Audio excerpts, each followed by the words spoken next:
agar inson iymon keltirib Allohning aytganini qilib nafsini demak o'sha Alloh aytgan tarafga buradigan bo'lsa, harakat qiladigan bo'lsa, uni nafsi endi lavvomaga aylanadi, malomatchi nafs.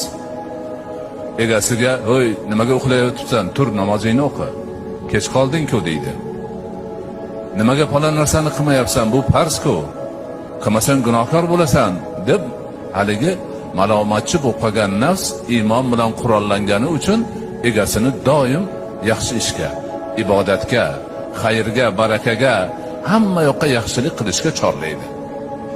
Ana endi o'sha malomatchi nafsini malomatini e'tiborga olib, banda o'zini o'ngmasa, ibodatini o'rnida ado etsa, shariat aytgan narsalarni qilsa, butun mavjudotga yaxshilik qilib yomonlikdan tiyilsa, keyin tarbiya topib borib